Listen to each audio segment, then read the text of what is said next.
नमस्कार दोस्तों, मैं अनिल वर्मा आपका हार्दिक स्वागत करता हूं मेरे YouTube चैनल पर। और आज की वीडियो में हम बात करेंगे महाभारत के सबसे शक्तिशाली योद्धा महारथी भीम से जुड़े कुछ तथ्यों के बारे में। तो आइए शुरू करते हैं हमारी आज की महाभारत की कहानी इस वीडियो के माध्यम से। अननोन फैक्ट्स ऑफ महारथी भीम के पहले फैक्ट में हम बात करेंगे कि महारथी भीम को 10,000 हाथियों का जो बल मिला था वो कब और कैसे प्राप्त हुआ था। दोस्तों, महाराज पांडु की मृत्यु के पश्चात सभी पांडव अपनी माता कुंती के साथ हस्तिनापुर लौट आते हैं और हस्तिनापुर में ही निवास करना आरंभ करते हैं। धीरे धीरे कौरव कुमारों और पांडव कुमारों में आपसी तालमेल होता है और आपस में खेलना आरंभ कर देते हैं। लेकिन महारथी भीम खेल खेल में ही कौरव कुमारों को कभी ज़मीन पे पटक देते हैं, कभी उन्हें पानी में डुबो देते हैं। इससे दुखी होकर दुर्योधन ने जान से मारने की योजना बनाई महारथी भीम को। उसके लिए दुर्योधन गंगा किनारे बने महल पर पांडव कुमारों को खेलने के लिए ले जाता है और जब खाना खाने का समय होता है तो दुर्योधन चुपके से महारथी भीम के खाने में जहर मिला देता है। जहर भरा खाना खाने से महारथी भीम बेहोश हो जाते हैं और मौका पाते ही वो रस्सियों से बांधकर उन्हें गंगा जी में ढकेल देता है। गंगा जी में बहते हुए महारथी भीम नागलोक पहुंच जाते हैं और बहुत से नाग उन्हें शरीर के हर हिस्से पर काटना आरंभ कर देते हैं। इससे महारथी भीम होश में आ जाते हैं और अपने हाथों और पैरों से कुचलकर नागों को मार डालते हैं। ये देखकर नाग डर के मारे वासुकी के पास जाते हैं और वासुकी उस घटना स्थल पर आते हैं और वो भीम को खुश करने के लिए उन्हें रसाकुंड का पान करवाते हैं, जिसे नेक्टर ऑफ नागलोका भी कहा जाता है। और उन रसाकुंड को पीने से भीम में 10,000 हाथियों की ताकत आ जाती है। अगर आप इस कहानी का पूरा वीडियो देखना चाहते हैं तो उसका लिंक मैंने इस वीडियो के एंड स्क्रीन में दिया हुआ है, आप उस वीडियो को ज़रूर देखें। अब बात करते हैं महारथी भीम से जुड़े दूसरे तथ्य के बारे में। कुरुक्षेत्र का 18वां दिन जब महारथी भीम और दुर्योधन में गदा युद्ध हो रहा था, तब महारथी अर्जुन भगवान श्री कृष्ण से कहते हैं कि हे प्रभु, अगर इन दोनों में बराबरी का मुकाबला होता है, अगर कोई अधर्म का सहारा नहीं लेता, तो इस गदा युद्ध में किसकी विजय निश्चित है। तब भगवान श्री कृष्ण अर्जुन को कहते हैं कि जब तुम पांचों पांडव वनवास भोग रहे थे, दुर्योधन ने लोहे के खंभे पर बहुत ही कठोर अभ्यास किया था, इसलिए गदा युद्ध में दुर्योधन भीम से श्रेष्ठ है। और अगर ये बराबरी का मुकाबला रहता है तो दुर्योधन भीम को इस युद्ध में हरा देंगे और उनका संहार कर देंगे। हालांकि शारीरिक रूप से और अन्य हथियारों में लड़ने की अगर बारी आती है तो भीम दुर्योधन को आसानी से हरा सकते हैं, उनका संहार कर सकते हैं।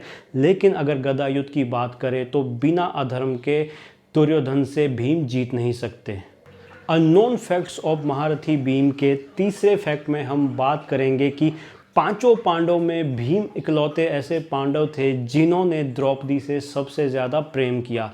उसका उदाहरण मैं 2-3 कहानियों से देना चाहूँगा। पहला है जयद्रथ का इंसिडेंट। जब जयद्रथ द्रौपदी को उठाकर ले जाते हैं तो पांचों पांडव उनका पीछा करते हुए द्रौपदी को छुड़ा लेते हैं और जयद्रथ को पकड़ लेते हैं।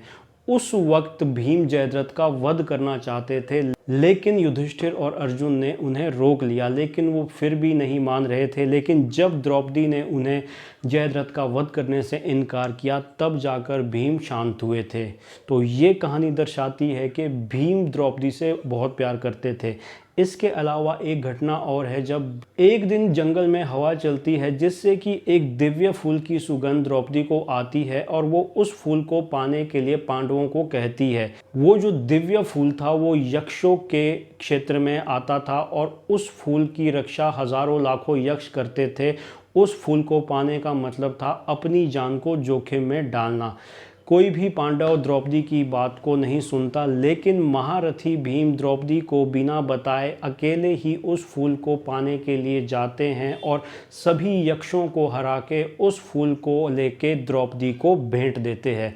तो ये 2 वाक्य या इंसिडेंट्स ऐसे हैं जो दर्शाते हैं कि महारथी भीम सही में द्रौपदी से बहुत ज़्यादा प्रेम करते थे। ये एक अलग बात है कि द्रौपदी हो सकता हो अर्जुन से या किसी अन्य पांडव से ज़्यादा प्रेम करती हो, लेकिन इसमें कोई दो राहे नहीं है कि महारथी भीम ही द्रौपदी से सबसे ज़्यादा प्रेम करते थे। अननोन फैक्ट्स ऑफ महारथी भीम के चौथे फैक्ट में हम बात करेंगे महारथी भीम की शक्ति की। महारथी भीम निस्संदेह ही महाभारत काल के सबसे शक्तिशाली योद्धा थे और ये कहानी जो मैं आपको बताऊंगा ये पूर्णतः उस कथन को सत्य साबित करती है। महारथी भीम के पैदा होने के कुछ दिन बाद की ही घटना है जब महाराज पांडु एवं कुंती वन में बैठे होते हैं कि तभी अचानक से सामने से एक शेर आ जाता है और डर के मारे कुंती अपनी जगह से खड़ी हो जाती है। उन्हें ये ध्यान भी नहीं रहता कि उनकी गोद में नन्हे भीम थे, जिसकी वजह से नन्हे भीम गोद से उछलकर एक चट्टान पर जा गिरते हैं। वो चट्टान भीम के गिरने से टुकड़े टुकड़े हो जाती है, लेकिन महारथी भीम को जरा भी खरोच नहीं आती। ये कहानी दर्शाती है कि महारथी भीम निस्संदेह ही महाभारत काल के सबसे शक्तिशाली योद्धा थे। अननोन फैक्ट्स ऑफ महारथी भीम के पांचवें एवं अंतिम फैक्ट में हम बात करेंगे कि महारथी भीम ने ऐसा क्या किया था कि गांधारी एवं धृतराष्ट्र 15 वर्ष पांडवों के साथ हस्तिनापुर में बिताने के बाद अचानक ही वनवास को चले गए। निस्संदेह युधिष्ठिर एवं अन्य पांडवों ने धृतराष्ट्र एवं गांधारी का बहुत सम्मान किया और उनके हरेक आदेश की पूर्ति की, लेकिन महारथी भीम और धृतराष्ट्र में आपस में कभी नहीं बनी और महारथी भीम ने हमेशा ये कोशिश की जो भी आदेश धृतराष्ट्र द्वारा दिए जाए उनमें अवरोध उत्पन्न किया जाए। इसी तरह जब एक दिन महारथी भीम सभा में अपने मित्रों के साथ बैठे होते हैं तो वो सामने से धृतराष्ट्र और गांधारी को उसी ओर आता देखते हैं तो जोर जोर से कहने लगते हैं कि मैंने किस तरह अपनी भुजाओं से, इन शक्तिशाली भुजाओं से अंधे दंपति के 100 पुत्रों को परलोक पहुंचाया। ये सुनने के बाद धृतराष्ट्र एवं गांधारी बहुत दुखी होते हैं और वनवास जाने का निर्णय लेते हैं। अगर आप इस कहानी को पूर्ण रूप से जानना चाहते हैं तो इस वीडियो के एंड स्क्रीन में मैंने इस वीडियो का लिंक दिया है, इस कहानी को ज़रूर देखें। तो ये थी हमारी आज की ये वीडियो। आशा करता हूँ कि आपको ये वीडियो ज़रूर पसंद आई होगी। जल्दी ही मिलते हैं एक ऐसी ही वीडियो के साथ, तब तक के लिए धन्यवाद।